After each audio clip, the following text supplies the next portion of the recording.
Live from WTVO Rockford and your home team. Eyewitness News at 5 starts now. You see them on many major Rockford intersections. While panhandling is legal, some city leaders worry the issue is getting out of hand. Plus, tracking down off-road vehicles on Rockford streets after 2 shootings involving ATVs, one alderman's plea to the community. And the Rockford Peaches are about to hit the small screen. The new trailer for the TV series and the hopes it will bring to the City. Good evening, I'm Mimi Murphy. Rockford aldermen raised safety concerns during last night's city council meeting. At the center of those concerns, panhandlers. Aldermen are worried about the risk for panhandlers and drivers. Nicole Delgado is here in the studio to talk about the risks and some solutions. Nicole? Mimi, I'm told this has been a concern for a while. City leaders worried panhandlers could become aggressive or cause car accidents, hurting themselves or others. You can see it all throughout the city of Rockford, whether you're driving to the grocery store or to school. The people are out there and they are asking for money. Rockford Rescue Mission's Marketing and Communications Director, Abby Finley, says encounters with panhandlers at busy Rockford intersections can be uncomfortable, especially for kind-hearted neighbors who want to help. That's why the mission created Get Help cards. We encourage drivers throughout the city of Rockford to not give cash to individuals who are panhandling, but we encourage them to give these individuals these cards, a granola bar, a bottle of water to meet their immediate needs like hunger and thirst, but to also give them information about services they can receive to help them get out of the spot they're in. Panhandling is legal in Illinois, but one Rockford alderman is worried about people walking into the street, walking in between cars, and on medians. While you have the freedom to stand on that walk, that doesn't stop you from getting hurt, either by someone mugging you or by some vehicle running over you. Alderman Frank Beach believes the Rockford community has a passion for helping people in need, but fears that passion could create more dangers. He wonders if there's a way to discourage people from giving panhandlers cash. Maybe in our utility bills or water bills or other things like that, maybe a little reminder.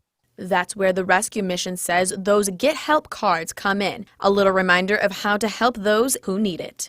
So even if in that moment you don't feel like that person is getting the immediate help they need, they are, because you're planting that seed and giving them information that can be truly life-changing for them.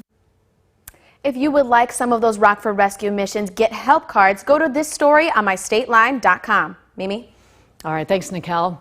Rockford police will soon have more ways to track gunshots and vehicles involved in crimes. City Council approved an agreement to add gunshot detectors and 64 license plate reader cameras. The gunshot detectors will partially overlap the current ShotSpotter zones, so RPD can compare the two. They'll be installed on both the east and west sides of the city. The license plate reader cameras will work in conjunction with the detectors.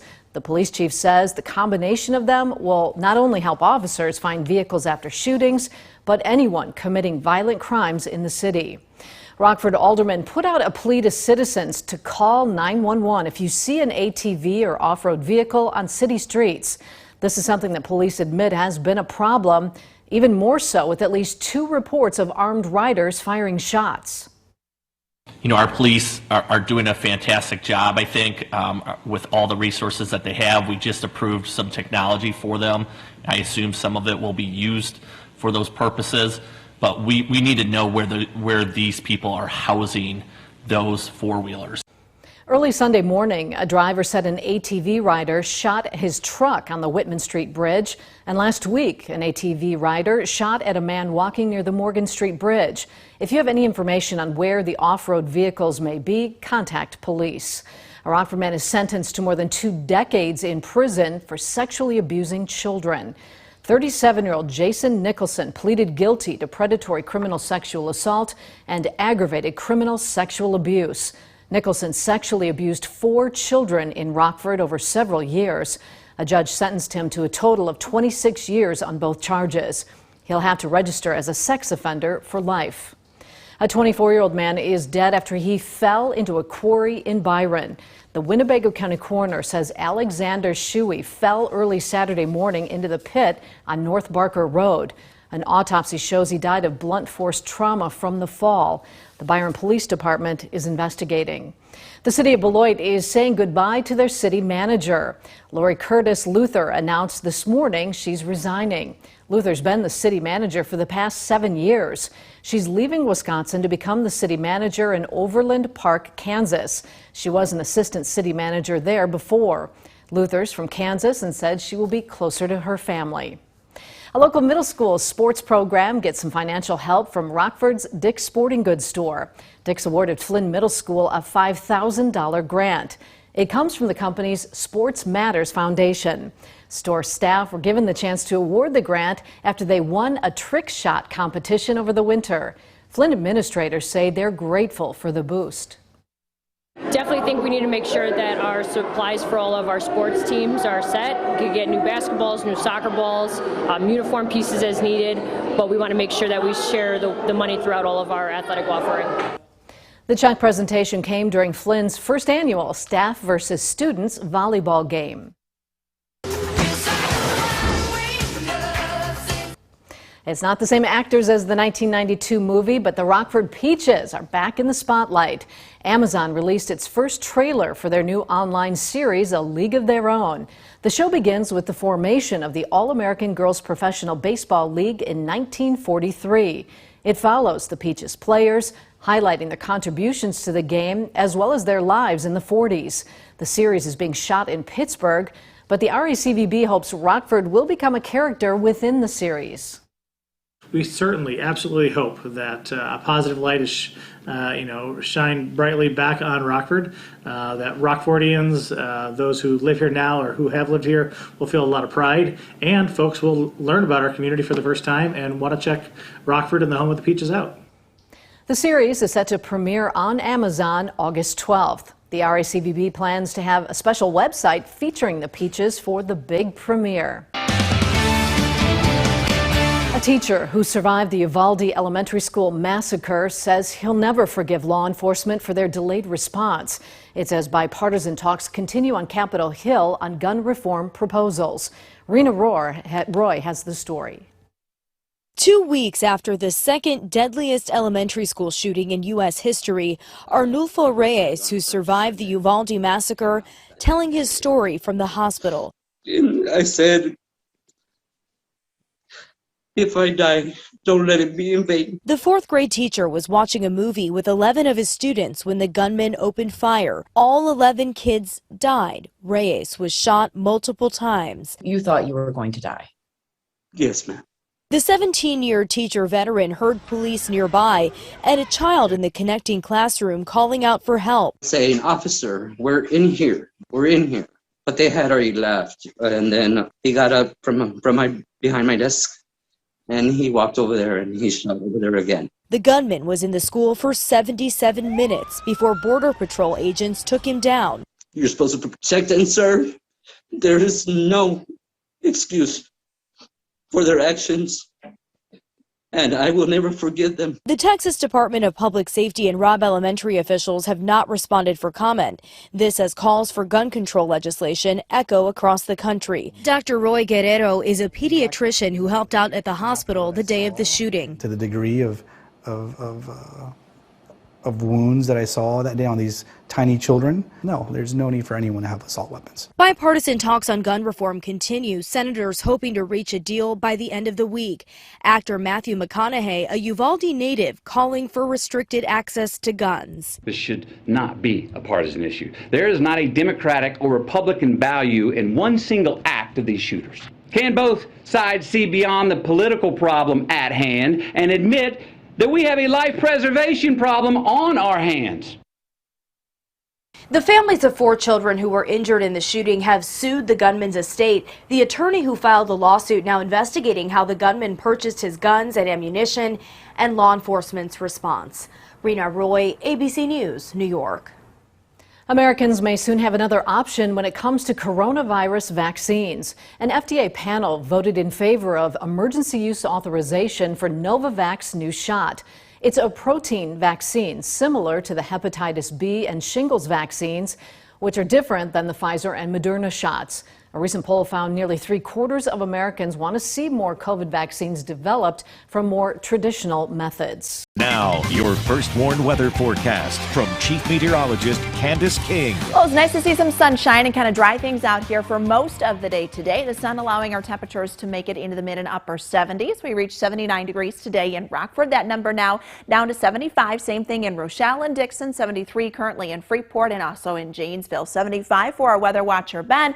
In South Beloit, had a few clouds out there earlier today. 73 for our weather watcher Mike, just north of Forston. Did not have as much rainfall as areas east of him had yesterday, where a lot of places picked up 1, 2, even 2.5 to 3 inches of rain with those slow moving thunderstorms. Now we have had the clouds kind of build up a little more today. We take a live look with our SkyTrack camera here out in Rochelle, looking off to the northwest. This has actually turned our skies mostly cloudy in a couple of spots, and with a little ripple rolling through, we were able to generate just enough to allow a couple of very light showers west and southwest of Beloit in southern Wisconsin, and maybe a couple of sprinkles now coming down here just to the west of Rockford, out towards Winnebago, southeast there of Pecatonica. As these continue to work to the southeast, notice they're losing some steam, so we're not expecting this coverage to increase at all, and what we have out there right now is pretty much what we are going to get. We stay dry through this evening, but our next storm system off to the west. Look at the numerous severe thunderstorm warnings here along the lee side of the Rockies. You've got that storm system that will kind of dive to the south of us later tonight and tomorrow, and that does bring us another chance for some rain. Thunder chances with this stay fairly low. We don't have a lot of instability, but we really pull in that moisture, and that could lead to some heavy rainfall at times, especially midday tomorrow. So when we look at this with Futurecast, you've got some showers that'll be lifting to the north here just before sunrise tomorrow. But as that low pressure system moves closer to us, mid to late morning, we've got an increase in the rainfall. So it will be coming down fairly heavy through the 10, 11, 12 o'clock hour. That low pressure system then pulls to the east of us. Rain showers will still stay with us, kind of taper off in the intensity, but we do hold on to the rain until about mid-afternoon tomorrow. That low pressure system then will pull to the east of us, may get a little fog tomorrow night into Thursday. High pressure builds back in. Temperatures during the overnight will drop down into the low 50s. And then again, we see a partly cloudy sky on Thursday. We'll dry things out Thursday afternoon. We bring back once again some cloud cover Thursday night with our next chance for rain. This one looks to be on the lighter side though, Friday afternoon, Friday evening. Now, as far as our rainfall totals are concerned, I think this one, well, it won't be as much as what we had in some spots yesterday, more of a 1/2 inch to 3/4 of an inch, but notice there could definitely be some spots that reach up close to an inch, if not a little more, with some of those repeated heavier downpours. So look for that heavy rain to kind of stick with us, and our peak kind of rain chance increasing through that 8 to 10 o'clock time frame, staying then with us into the early afternoon. So expect a very soggy midday before those rain showers begin to taper off once we get into tomorrow evening. So 58 degrees, that's where we'll head for the night tonight. Fairly quiet, sprinkle or two out there early on, especially right close to the state line. Cloud cover increases here later tonight. You've got rain showers that'll increase during the morning tomorrow. Stay with us. As a result, temperatures, that should actually be 69 degrees. We stay in the 60s for tomorrow because we're starting most of the day off with the clouds and rain, and it will be on the cooler side. We're back into the mid 70s though. Once we head into Thursday, we bring that number down slightly again for Friday with a northeasterly wind. Now when we set up into the weekend, we've got in our jet stream flow coming in from the northwest. While temperatures will gradually warm, we don't see a big drop in those numbers. There's several disturbances that kind of work through, and so that could lead us with a few isolated shower chances for both Saturday and Sunday. Not a washout by any means, but maybe something we'll just have to keep an eye on the radar as we go throughout the day. And then we look into next week. This is where things get a little interesting. Warm front tries to lift to the north of us on Sunday. That could become stuck very close to us, which could increase the shower chance at least early on Sunday. But once we get behind that on the south end of that, temperatures maybe could easily warm into the 90s by this time next week. Now sports with sports director Scott Lever. Either Bears coach Matt Eberflus doesn't know the NFL rules when it comes to contact in spring workouts, or he's like those NASCAR crew chiefs who push the line when it comes to cheating. The Bears have been penalized by the NFL for holding live contact during recent OTA workouts in Lake Forest. A live contact is not allowed in these workouts under the NFL's collective bargaining agreement with the players. To make matters worse, the contact happened while representatives from the Players Association were attending the Bears practice. And to make matters even worse, the Players Association requested more practice video from the Bears following that incident, and that video also showed more live contact. As a penalty, the Bears were not allowed to hold their workout or OTA today. These no-contact violations aren't unheard of. The Cowboys and 49ers were penalized for similar incidents last year. In Green Bay, the news is all good, especially since Aaron Rodgers did join his teammates today for their mandatory OTA workout. Matt LaFleur says it's a big deal for the Packers rookie receivers. He's been a captain, a leader of our football team for a long time, and these guys, I would say most of them have grown up watching him for a really long time, and for them to go out there and be in a huddle with him and be on the same field as him, I think that's a pretty exciting time for all those young guys. A young woman who just graduated from Orangeville High School is now doing big things on the ice with the U18 USA Women's National Team. Tessa Janicki and Team USA are competing in Madison in the U18 World Championships. They had their opening game last night against Sweden. USA won big 6-1. And to top it off, Janicki there scored that goal. It was the final one of the night for the USA. Janicki has a scholarship to play at Penn State. Next up for Team USA, a game tonight against Finland. These are the preliminary round games.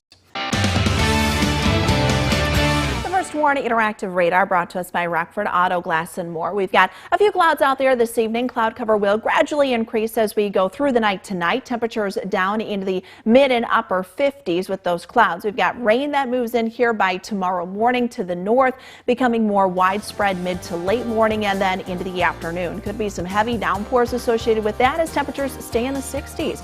After that, we're in the 70s, warming up though, looks like into next week. All right. Thanks so much for joining us. Have a good evening.